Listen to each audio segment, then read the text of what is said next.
Hello guys, welcome back to Dead by Daylight video. It's Ishbodhi here, and today I'm first time doing the Dead by Daylight video, and today is the topic of showcase of the beginner's build. Hope you enjoy it and learn something new, and let's get into it in the video.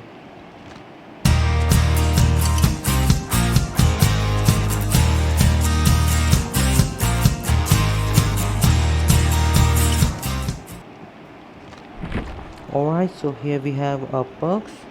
You should keep that in mind that you should have at least one exhaustion perk in your pocket, so you can, when the killer comes near to you, you can immediately burst out of speed and make a ton of distance between you and the killer. Sorry. So here we have sprint burst. When starting to run, break into a sprint of 150% of a normal running speed for a maximum of 3 seconds, causes exhaust status effect for 60 seconds. Sprint burst cannot be used while exhausted. You do not recover from the exhaust status effect while running. So when to start to run, you burst at a speed of 150% of your normal speed for 3 seconds, so you can make a ton of distance between you and the killer. But it causes exhaust status effect for 60 seconds. At tier 1 is 60, at tier 2 is 50, and at tier 3 is 40. So that's very good. Definitely consider trying sprint burst. If you have other exhaustion perks, you can try them too, but if not, sprint burst should be your first choice. Spine chill.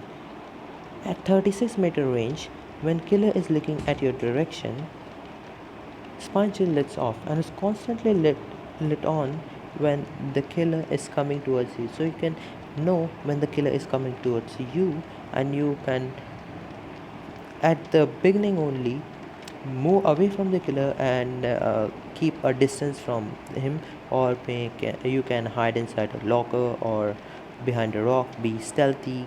After the killer goes, then you can again start repairing the generator. Spine chill is a very good perk. Also, when the killer is looking at your direction, you get 4% extra speed increased on every action, so that's really great. The beginners use spine chill a lot, and also at a high level players do not go into the match without spine chill. Spine chill is a very great perk and is not a teachable of anyone. That's really great for beginners. Now we have Kindred. Kindred is a bit uh, considering a situational perk. Like when the survivor is hooked or you are hooked, Kindred becomes activated, and if the survivor is hooked, then all other survivors can see all other survivors within 12 meter of the range. It's a tier 1, it's a tier 2, so if on tier 3 the range can be increased, and if the killer is within 12 meter of the hooked survivor, then survivors can see the killer's aura, and that's very great, because survivors will know when the killer is away from the survivor, and they can quickly unhook the survivor and run off. Also, it's also helpful to know who is going for the rescue and who should stay on the generator to maintain as much gen pressure as possible on the killer, and that will be a winning position for you. The fourth perk is Bond. Unlocks potential invincible aura reading ability. Allies auras are revealed to you when they are within 20-meter range. It's a tier 1, so the range will increase. Never mind. So it's a teachable of Dwight Fairfield. So you have level up the Dwight Fairfield, you will get it, or not, then you won't, but you have to level up the Dwight if you want this perk. It's a very good perk for beginners for aura reading, so know where your survivors are, where your teammates are, so you can distract the killer and take the killer away from your teammates, so your teammates can do the generators. Alright, then we have other perks like resilience, lightweight, small game.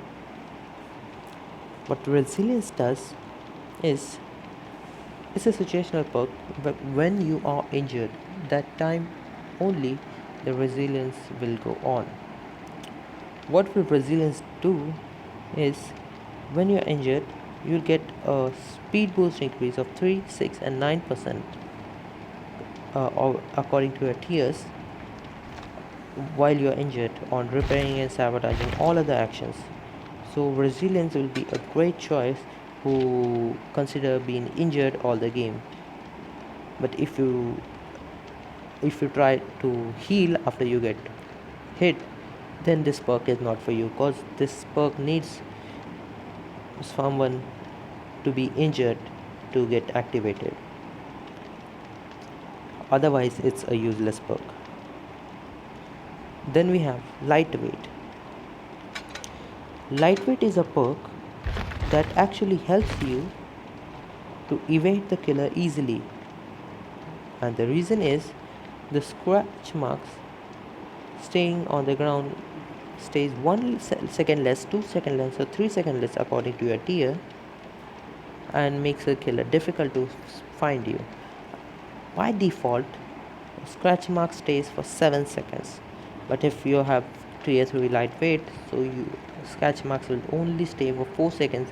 That will confuse the killer a lot of where you went and force him to leave the chase and go for someone else. So fantastic, fabulous, amazing perk for beginners.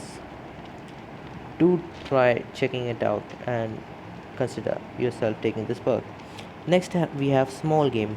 When you are looking into the direction of the killer's traps or totems, small game becomes activated and warns you that here is a killer's trap or totem.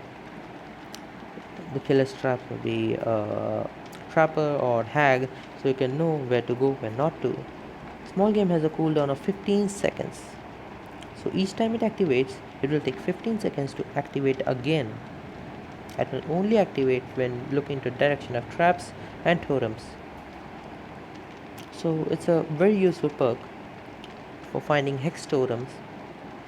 Not at a beginner level anyone brings hex perks, but at the higher level finding hex totems will be much easier by that. Now we have Will Make It.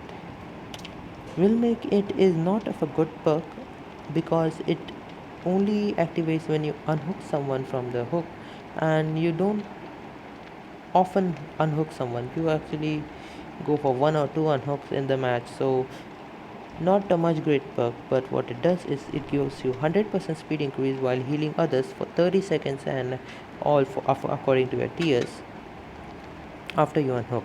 So you'll get a quick heal after you unhook someone, and only on that person. But my concern is Spring Burst, Lightweight, Spanchel, and Kindred would be a good best option for you. Now we have to go into the loadout. What we have into a loadout is a flashlight, map, key, toolboxes, and medkits. But what you have to take into consideration, choose wisely. Absolutely, you're right. It's a medkit. Medkit will actually enable you to self heal yourself when survivors are not near you. There are a lot of medkits, ranger medkit, or you have the first aid kit, or you have camping aid kit.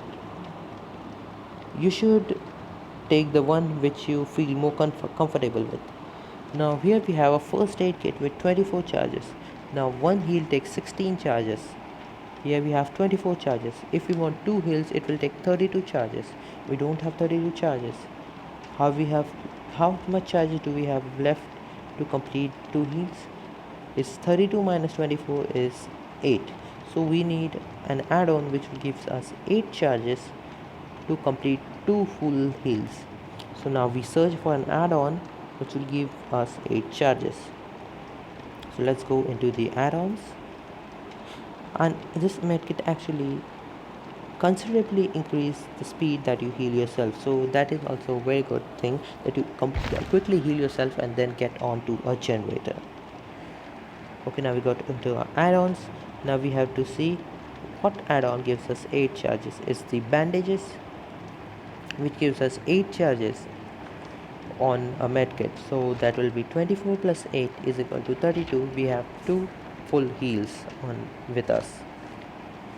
Other add-ons are also there which gives us 8 charges and increase the healing speed, but we don't need them now because we already have a speed healing medkit. So we should consider on other add-ons which are not that uh, not of that rarity. So we'll take bandages over here, which will gives us 2 heals. 24 plus 8 is equal to 32. Now we are set and we get into the game. Alright guys, we are in a Torment Creek, the Cold Wind Farm. We have a Feng here standing in front of us, and with Sprint Burst and get to a gen. Oh, stuck into the wall. We have a gen into the main building. Start working on it. Skill check success. It's a Huntress. You see the hatchet thrown over from that to that side. It's from right to left. That means Huntress is focusing on the left side of camera, the other side, so she won't come here. We are good to do the generator. Oh, sorry for that.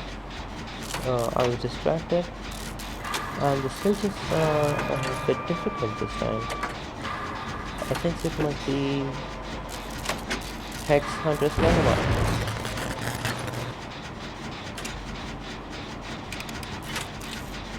Yeah, the build to fail the skill check.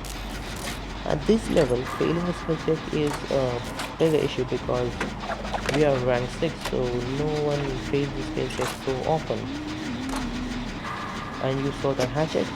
Very bad throw hatchet. And this build is afraid. Oh no, he's actually going for the rescue. That's nice. We complete this generator.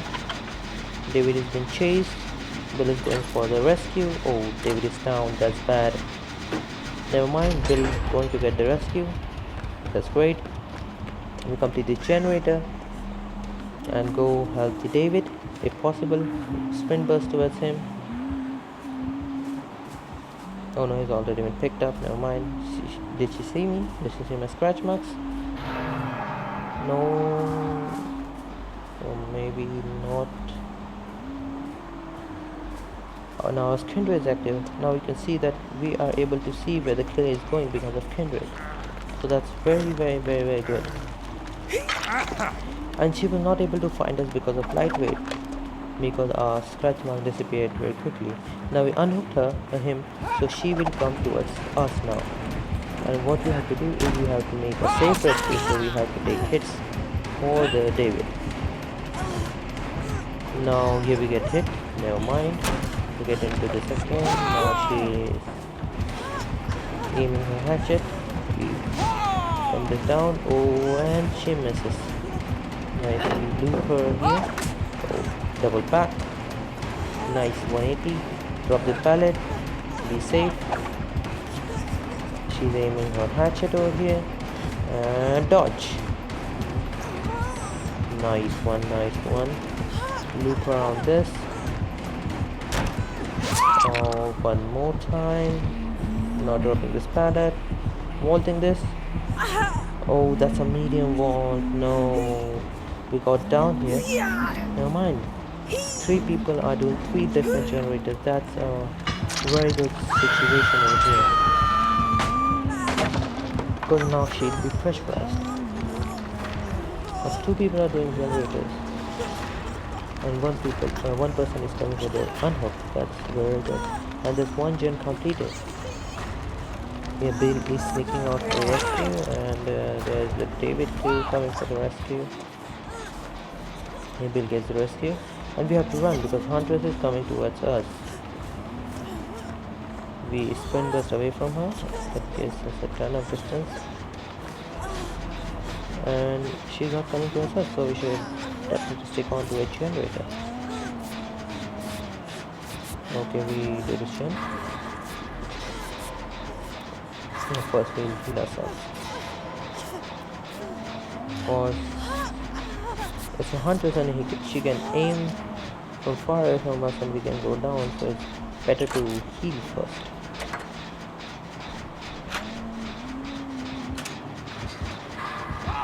She does have ruin. That's really, really bad. And now she's coming towards us. We get hit here, never mind. Make distance on her. And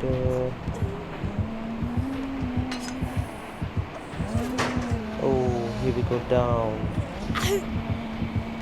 Try and loop hunters on a short one. Not a good idea. Looks like we go on the hook now. They're destroying the generator. They are doing the generator over there. Nice, nice.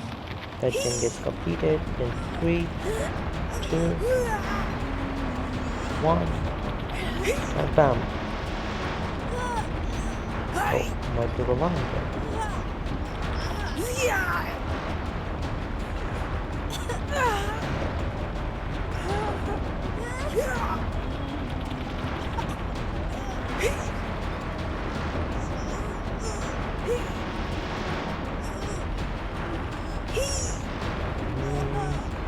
Who's coming for the rescue? Help, please help. Looks like David is coming for the rescue. And that gen gets down over there. David rescues us. Might as heal us as well.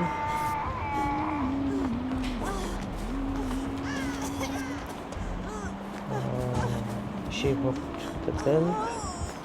I think she has barbecue. She's coming straight towards us. That's a wrong idea, going that way. Now she will follow us and get a hit over here. Unfortunately, I'll try to juke her. Here we get hit, but how? I didn't understood. She was right there, and we are dead.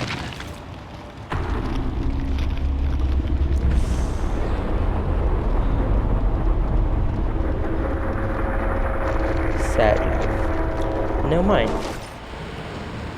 At least we were able to do some work for the team, and that's very, very good. Because of our death, if someone is getting the good value out of the game, then it's good. We're definitely going to deep here. Now we're on rank 7. We are a very bad match this way. Level up. Now choose which perk will you choose from Windows Opportunity and Board Time. Obviously Windows Opportunity.